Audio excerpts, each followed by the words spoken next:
اور ایک خاص معین وقت کا کے لیے تھا۔ پھر دوسرے نبی انبیاء تشریف لائے، دوسری کتابیں آ گئیں، دوسرے صاحب۔ یہ کون آیا صلی اللہ علیہ وسلم جس کے آنے کے بعد ساری کائنات کے سارے سوالوں کا جواب آ گیا؟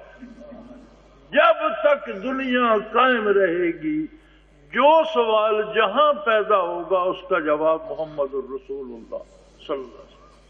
یہ ایسی کتاب لایا جو آج سے 1400 سال پہلے دنیا پہ آئی، لیکن آج کے اس جدید دور کے سارے سوالوں کے جواب اس میں موجود ہیں، اور جو آج سے بعد زمانے کے قیامت تک آئے گا اس زمانے کی بھی ہر سوال کا جواب موجود، جس نے ایسی تہذیب دی جو کائنات کے ہر گوشے تک، ہر قوم کے لیے ہر موسم میں قابل عمل اور قابل سرمایہ افتخار ہے۔ اس آیہ کریمہ میں آپ کی ذات ستودہ صفات کے بہت سے پہلو نمایاں کیے۔ اِنَّا أَرْسَلْنَاكَ، یہ پہلا لفظ ابتدائیہ بتاتا ہے کہ آپ ویسے ہی نہیں آئے، اللہ کریم نے آپ کو بھیجا۔ اِنَّا أَرْسَلْنَاكَ، آنے والے کی عزت ہوتی ہے بھیجنے والے کے نام سے۔ ایک پیغام کوئی ساتھی بھیج دیتا ہے، پیغام لانے والا معزز ہے، لیکن ایک پیغام کوئی اللہ کا نیک بندہ بھیج دیتا ہے، وہ اور نظر سے لانے والے کو دیکھا جاتا ہے۔ ایک پیغام ریاست کا حکمران کوئی آدمی بھیج دیتا ہے، اس کی نگاہ اس کی خدمت خاطر مدارت اور ہوگی، اور ایک ہستی کو وہ کائنات کا خالق بھیج دیتا ہے، مالک بھیج دیتا ہے، رازق بھیج دیتا ہے، اس کی حیثیت کیا ہوگی کائنات؟ کس نگاہ سے دیکھا جائے گا؟ ذرا اس نظر سے دیکھ کر یہ دیکھو کہ آپ صلی اللہ علیہ وسلم کو میں نے کس لیے بھیجا۔ اللہ کریم فرماتا ہے اِنَّا أَرْسَلْنَاكَ شَاهِدًا، شاہد، گواہ، چشمدید گواہ، جس نے حقیقت کو دیکھا ہو، حقیقت جو گم ہو چکی تھی خرافات میں، جو نکتبروں سے حل نہ ہوا اور فلسفیوں سے کھل نہ سکا، وہ کیا راز تھا؟ یہ کائنات خود نہیں بنی، کوئی اس کا بنانے والا ہے، لیکن وہ کون ہے، وہ کیسا ہے؟ کسی نے کہا سورج سب سے طاقتور ہے، اس کے سامنے سرنگوں ہو جاؤ، شاید اس نے بنائی ہو۔ کسی نے کہا نہیں چاند ہے، کسی نے کہا ستارے ہیں، کسی نے کہا فرشتے سنے ہیں کہ وہ ہوتے ہیں، کسی نے پتھروں پہاڑوں کو پوجا، کسی نے اپنے اندر بت تراش لیے اور انہیں پوجتا رہا، لیکن یہ راز ایک گواہ دنیا پہ جلوہ افروز ہوا جو اللہ کی ذات کا چشمدید گواہ ہے، جس نے کائنات کو اس میں الہ سے آشنا کر دیا، جس نے کائنات کو بتایا تیرا خالق کون ہے، مالک کون ہے، رازق کون ہے، تجھے پیدا کس نے کیا، تجھے جانا کس کے پاس ہے، تیری ابتدا کیا ہے، تیری انتہا کیا ہے۔ اِنَّا أَرْسَلْنَاكَ شَاهِدًا، ہم نے آپ کو گواہ بنا کر مبعوث فرمایا۔ وَمُبَشِّرًا وَنَذِيرًا، آپ کے علوم کہاں تک پھیلا دیے؟ فرمایا وَمُبَشِّرًا وَنَذِيرًا، نیکی کرنے والے کو بعد قیامت، بعد از وفات اور بعد از قیامت کیا پیش آئے گا، نیکی کا صلہ کیا ملے گا، میرا حبیب آپ کو آج بتا دے۔ مبشر کون ہے؟ ان باتوں کی بشارت دے رہا ہے جو کائنات میں سوائے اللہ اللہ کے رسول کے کوئی نہیں جانتا کہ یہ کام جو میں کر رہا ہوں اس کا انعام کیا ملے گا۔ فرمایا آپ بشارت دینے والے ہیں، وَنَذِيرًا، جو غلط کر رہا ہے، جو دھوکہ کھا رہا ہے، اسے بھی آپ بتا دیجئے کہ یہ جو تم کر رہے ہو اس عقیدے اور اس عمل کا انجام یہ ہو۔ اب یہ اس پر ہے اختیار کرتا ہے یا نہیں۔ فرمایا داعین الی اللہ، کیا آپ خود ہی اللہ کریم کے گواہ ہیں؟ نہیں، فرمایا میں تم سب کو اللہ سے آشنا کرنے والا۔ آؤ میرے ساتھ آؤ، میرے برابر کھڑے ہو جاؤ، میں بھی اللہ سے اپنی گزارشات پیش کرتا ہوں، تم بھی اپنی گزارشات بارگاہ الہی میں پیش کرو، میں بھی اللہ کے سامنے رکوع کرتا ہوں، تم بھی رب العالمین کے سامنے رکوع کرو، میں بھی اللہ کو سجود کرتا ہوں، تم بھی اللہ کو سجود کرو، کر دیا ہم سخ ان بندوں کو خدا سے تو داعین اللہ، اللہ کی طرف دعوت دینے والے، وہ سراج منیرا، اور روشنیاں بانٹنے والا چراغ، روشن رہنے والا چراغ نہیں فرمایا رب العالمین نے کہ خود روشن رہے، نہیں، روشنیاں بانٹنے والا چراغ۔ وہ روشنیاں کون تھیں جو چراغ نبوت سے بانٹی گئی؟ وہ روشنیاں تھیں، اللہ رب العالمین فرماتا ہے انسانوں کو خطاب کرتے ہوئے کہ واللہ اخرجکم من بطون امہاتکم لا یعلمون شیئا، اللہ رب العزت نے تمہیں ماؤں کے پیٹوں سے اس طرح پیدا فرمایا تم کچھ نہیں جانتے، نہ تمہیں گرمی سردی کا پتہ تھا، نہ بھوک پیاس کا پتہ تھا، نہ بتا سکتے تھے، نہ سن سکتے تھے، نہ سمجھ سکتے تھے، لا یعلمون شیئا، تم کچھ بھی نہیں جانتے۔ وَجَعَلَ لَكُمُ السَّمْعَ وَالْأَبْصَارَ وَالْأَفْئِدَةَ لَعَلَّكُمْ تَشْكُرُونَ، اس نے تمہارے علم کے ذرائع پیدا فرما دیے تاکہ تم دنیا میں آ کر جان سکو، سیکھ سکو، دنیا کو سمجھ سکو، اس کی زیر و بم کو سمجھ سکو، نفع و نقصان کو سمجھ سکو، اور تمہاری یہ جو قیمتی زندگی کا ایک ایک لمحہ ہے اسے بہتری کی طرف خرچ کر سکو، اچھے فیصلے کر سکو۔ تو علم کے حصول کے ذرائع کون سے بنائے؟ فرمایا سمع والبصر والفؤاد، سماعت، بصارت اور دل کی گہرائی میں ایک لطیف قلب ہے جسے فؤاد کہا گیا۔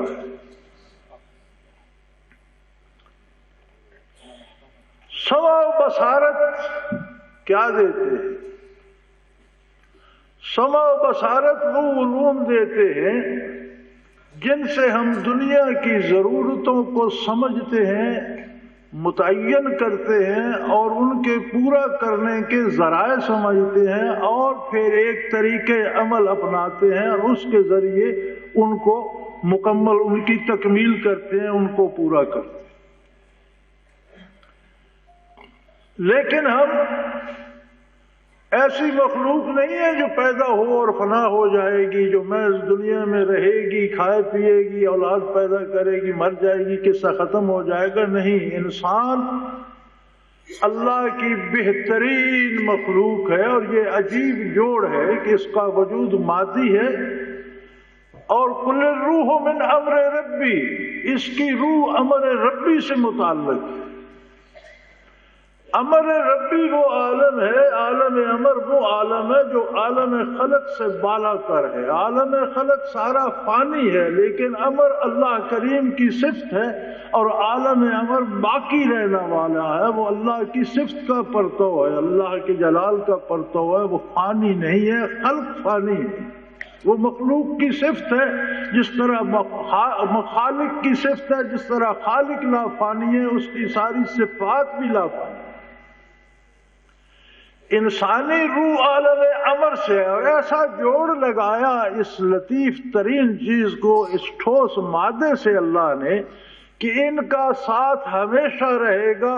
اگر روح کو فنا نہیں ہے تو پھر وجود انسانی کو بھی فنا نہیں ہوگی، عارضی طور پر قبر میں جائے گا، برزخ میں رہے گا، حشر کو پھر تر و تازہ اٹھے گا، اور پھر ہمیشہ رہے گا، اسے جہاں بھی رہنا پڑے، اللہ اسے جنت دے دے، اس کی مہربانی، اپنے گناہوں میں گرفتار ہو جائے تو اللہ کی مرضی، لیکن رہے گا ہمیشہ جہاں بھی رہے گا۔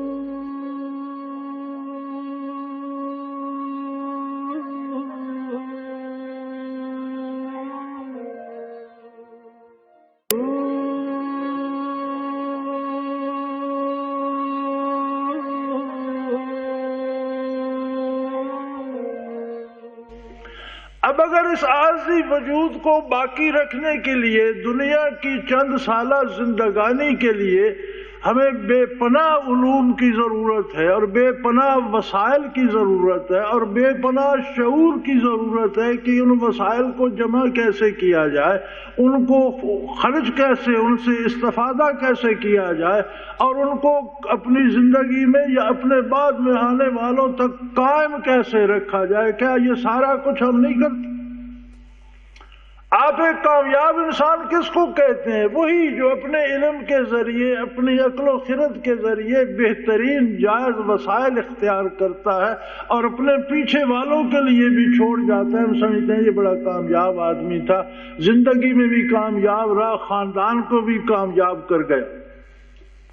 لیکن کیا ہماری ذمہ داری صرف اپنا وجود اور خاندان ہے یا ہمارے اندر روح بھی ہے؟ اس کی بھی ضروریات ہے، اس کے لیے بھی کوئی علم چاہیے، دانش چاہیے، شعور چاہیے جو متعین کرے کہ اس کو بھوک کس چیز کی لگتی ہے، پیاس کیسے لگتی ہے، یہ صحت مند کس سے رہتی ہے، بیمار کس سے ہوتی ہے، کیونکہ دائمی زندگی کا مدار جو ہے وہ روح کے ساتھ ہے۔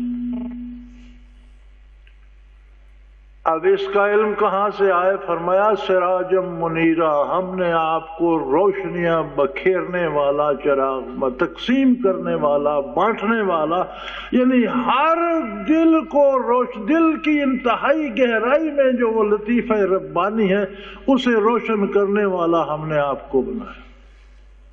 آپ صلی اللہ علیہ وسلم سے وہ روشنیاں کیسے بٹی اور کس انداز سے بٹی؟ کیا بابرکت وجود مسعود عالی تھا کہ بعثت عالی کے بعد جو شخص، مرد عورت، بچہ بوڑھا، عالم جاہل، امیر مفلس، بادشاہ فقیر، ایمان کی جس کی نظر حضور پر پڑ گئی یا حضور اکرم صلی اللہ علیہ وسلم کی نظر اس پر پڑ گئی وہ صحابی ہو گئے۔ صحابیت کیا ہے؟ اصطلاحاً تو صحبت کا مفہوم یہ ہے کہ آپ کی محفل میں جسے حاضری نصیب ہو گئی صحابی ہو گیا، صحبت یافتہ۔ لیکن صحابیت ایک شرعی منصب ہے۔ آج کے اس گئے گزرے دور میں بھی ہم اتنا تو سمجھتے ہیں کہ کوئی ولی اللہ ہے تو وہ اللہ کا دوست ہے، اللہ کے قریب ہے، اللہ کا اس پر بہت کرم ہے، اسے اللہ کے قرب کے منازل حاصل ہیں، ہم اسے ولی اللہ سمجھتے ہیں۔ اگر یہ ساری کائنات جتنے لوگ بستے ہیں یا جتنے بسیں گے یا جتنے گزر چکے ہیں سارے ولی ہو جائیں، ان کے سارے مراتب جمع کیے جائیں تو تبع تابعین کی خاک پاک کو پہنچیں گے۔ بڑے بڑے لوگوں نے مجاہدے کیے، عمریں بسر کی، راتیں بسر کی، چلے لگائے، اللہ کی کتابیں حفظ کی، اللہ کے نام کا رات دن ذکر کیا۔ یہ تو مفت میں تو یہ نعمتیں نہیں ملتی، لیکن اب سب کی ولایت کو جمع کر کے ہم ایک مینار بناتے چلے جائیں تو یہ تبع تابعین کے قدموں کو جا کر چھوئے گا، وہاں سے منازل تبع تابعین کے شروع ہوں گے۔ جہاں ان کے منازل ختم ہوں گے وہاں سے تابعین کے شروع ہوں گے، جہاں تابعین کے ختم ہوں گے وہاں جا کر صحابہ کے منازل کی ابتدا ہوگی۔ اب کون کہاں تک پہنچا وہ ہم نہیں جانتے۔ صحابی بننے کے لیے کتنی محنت کی ضرورت تھی؟ وہ کسی نے کہا تھا منسی پارے دل می فروشم، میں دل کے ٹکڑے بیچ رہا ہوں، دل کے ٹکڑے بیچنا چاہتا ہوں، کوئی لینا، کوئی گاہک، کوئی خریدار، بے گفتہ قیمتش۔ کسی نے پوچھا نعرے لگا رہے ہو، بیچ رہے ہو، قیمت بھی تو بتاؤ کیا لوگے؟ بے گفتہ قیمتش گفتم نگاہ۔ میں نے عرض کیا کہ ایک نگاہ بہت قیمتی دولت ہے، پر ایک نگاہ پہ نچھاور کر دوں گا۔ بے گفتہ کم ترش گفتم کے گاہ۔ اس نے کہا مانگا مول کب ملتا ہے، کچھ قیمت کم زیادہ کرو، کچھ گھٹاؤ۔ تو میں نے کہا زندگی میں ایک نگاہ سے۔ یہ سودا تھا وہاں کہ زندگی میں ایک نگاہ نصیب ہو گئی محمد الرسول اللہ کی، یا آدمی کی اپنی نگاہ حضور کے وجود باوجود پر پڑ گئی تو وہ صحابی ہو گیا، سارے منازل طے ہو گئے۔ سارے وجود کا ذرا ذرا روشن ہو گیا، دل کی کوٹھڑی میں تجلیات باری آ گئی اور وجود کے سیل ذاکر ہو گئے۔ ایک آدمی کے وجود میں آج کی سائنس کہتی ہے ہر بندے کے وجود میں 10 کھرب سیل ہیں، ہر بندے کے وجود میں 10 کھرب سیل ہے۔ 6 ارب آبادی ہے پوری دنیا کی انسانوں کی، اور 10 کھرب سیل ہیں ہر وجود میں۔ کوئی چھوٹا وجود ہے تو سیل چھوٹے ہیں، کوئی بڑا وجود ہے تو سیل بڑے ہیں، لیکن ہر انسان کے 10 کھرب سیل ہیں۔ جب یہ دل آباد ہوتا ہے تو یہ دھڑکتا ایک بار ہے اور وجود سے 10 کھرب بار اللہ کا نام نکلتا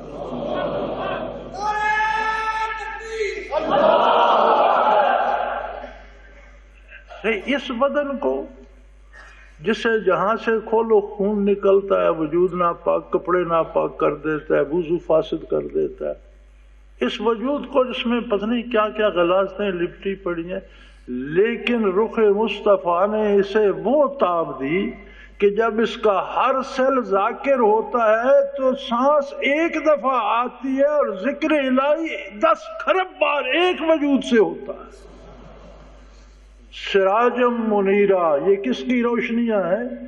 اسی سراج منیر کی، محمد الرسول اللہ صلی اللہ علیہ وسلم کی، اور کب تک رہیں گی؟ جب تک معمور عالم قائم ہے تب تک بھی رہیں گی۔ یہ دنیا ختم ہو جائے گی وہ تب بھی رہیں گی، اور اللہ کی جنت میں پہنچ کر اور بڑھتی رہیں گی، کم نہیں ہوگی۔